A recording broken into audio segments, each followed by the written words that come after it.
Hey guys, hello, Jerry Landry here from the Weathered Shed. Come on in and join me. I am hanging out with Shabby Daddy in our workshop, and I am having him help me replace a drawer bottom that is damaged. And so I just thought it might be a good opportunity to kind of show you guys the process and the procedure that we go through when we replace antique drawer bottoms. So come on in, say hello.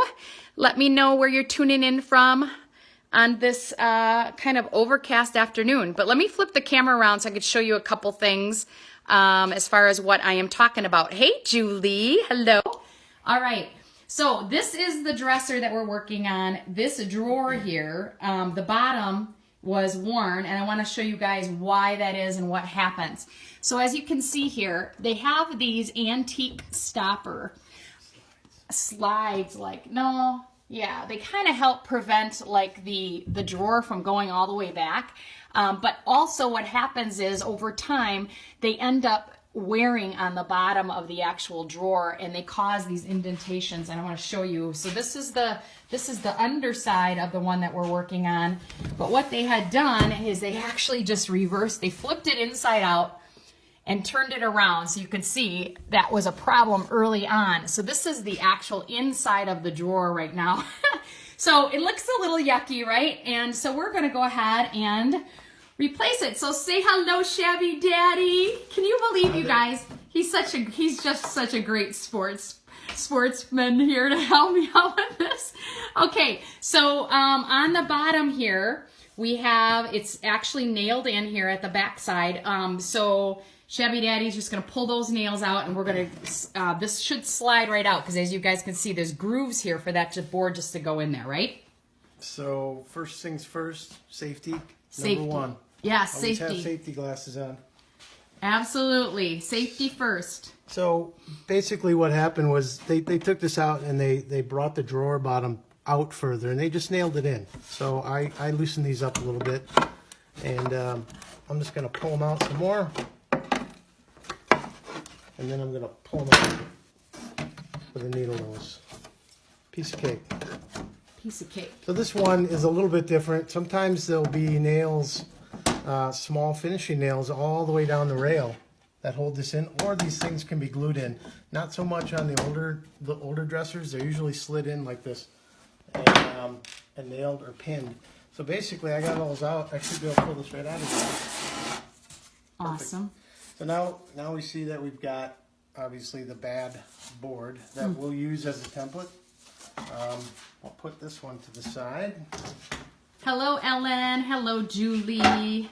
Say hello, guys. Let us know where you're tuning in from. We're just doing a replacement of an antique drawer bottom that has gotten worn out over time. So Shabby Daddy's kind of showing you the steps that he does in helping me do that. So I already cut a piece down. I knew how long it was. I just didn't know how deep the drawer was, the actual piece. So I'm going to measure this up, and then we'll use the track saw to cut it down. I forgot my tape measure. Grab a tape measure here. So how is everybody doing? Everybody doing good today? How is your afternoon going? Thank you for tuning in. If you know someone who likes this kind of thing, please share this video out. It would greatly bless me and my business. So let me flip this around. All right. So we're just going to measure this. It's about 14 3/4. Measure a couple places to make sure. 14 3/4. So we'll cut this new one down. And all I did was use some, this is just 1/4 inch plywood. Real standard grade. It's got a smooth side and somewhat not so smooth side. So we'll figure out what side's going to go in the drawer when we put it in. Cool. So 14 3/4. Some marks on there. And then we'll use the track saw. Which, if anybody doesn't know what a track saw is, it's a woman's best friend. So basically, the track saw just uses your skill saw, regular skill saw, on a guide. So it cuts a nice straight long and something that's longer. You know, I have miter saws and things like that that cut a shorter distance real straight, but when you have a longer piece, you could use a straight edge, but we have a tool, so yes, we should use it. Exactly. So, so what Shabby Daddy was talking about, and I have a demo video on this, you guys. This is a great tool, especially for women, because I don't know about the rest of you, but I am really intimidated by the table saw. The table saw can be a very dangerous tool when cutting thin wood, and I'll tell you, this track saw has been a lifesaver for me. I can cut out my my forms for my signs, sign backs, and everything with this tool that Shabby is going to demonstrate here for you guys. So one of the things that you want to do when you're using a track saw, the blade's going to plunge through the piece of material that you're cutting. So in order for us not to cut into the table we're working on, I put a piece of wood underneath it, which is just a sacrificial piece of wood that we'll cut into very slightly, because we're only cutting through a 1/4 inch piece of material. So I'm just lining up the marks. It's real easy to do. I've got some clamps. And I'll clamp that down. So again, guys, did you see what he's doing here? He's laying this track saw exactly where the marks are on the board where he wants to cut. And then he'll get the saw here ready and show you guys how that setup is done. The saw just fits on a rail on the track, and what it does is right now it's above the material. When I start it, it will plunge down in when I release it.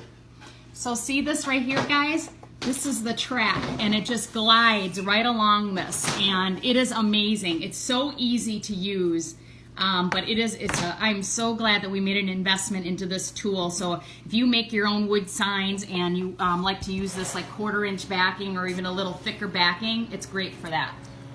So if anybody's on watching from DeWalt, please send your royalties our way. All right. So it's gonna make a little noise, but it'll go really quickly.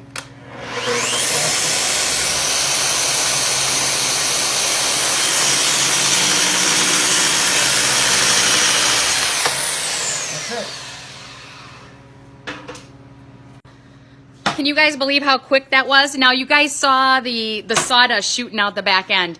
Because we're just cutting this one board really quick, we didn't bother on hooking up the actual vacuum hose, but you can hook a vacuum hose up and just tape it onto that area where it blows the sawdust out, so it helps with that. So that's where it cut into the sacrificial wood. So there's the wood underneath that we use, as he said, as the sacrificial wood, so that you're not cutting into your surface that you're working off of. So, all right. So now, we'll take the new piece of wood, and it should fit right in. We'll put the good side to the inside of the drawer. So now we're just sliding it, guys, right back into that groove that's in the drawer bottom. We'll go into the front groove. Lock it in. It's tight. We do have, we'll not do it today on live here, but we do have a piece of this that's broken. Yeah, this has got to be repaired. I'll put some real small nails in there and glue it and clamp it, and it'll be good as new. Yeah, this happens a lot. We've actually seen that on a lot of dressers that we've worked on that are, especially like I said, the antique ones. A lot of times that little area there on the side will end up being cracked or busted out, and then we have to clamp and wood glue it. So. Okay, so basically we're ready to nail, and I'm going to use a staple gun today.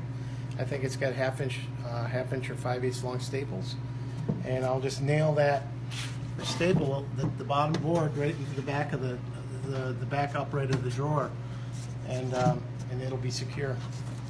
So that's awesome. Basically all that will have to happen, and I won't use too many. I'm only going to use a couple. That is another one of my best friends right there. That staple, that pneumatic stapler, you guys. I absolutely love that gun.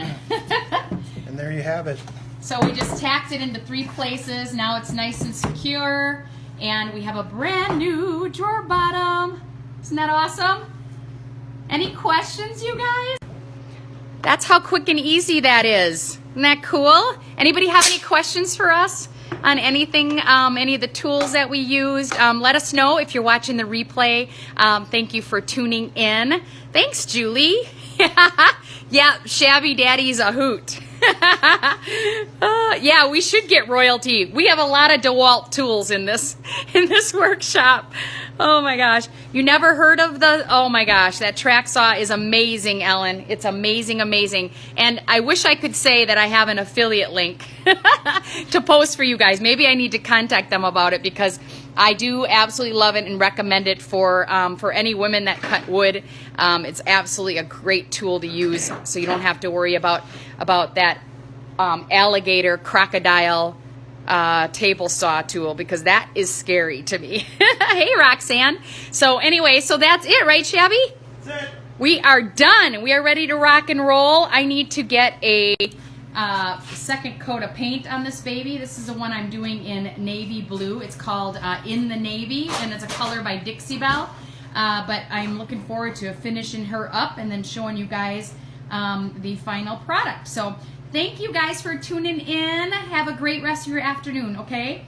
So say bye-bye, Shabby Daddy. Take care. Thanks, guys. Bye-bye.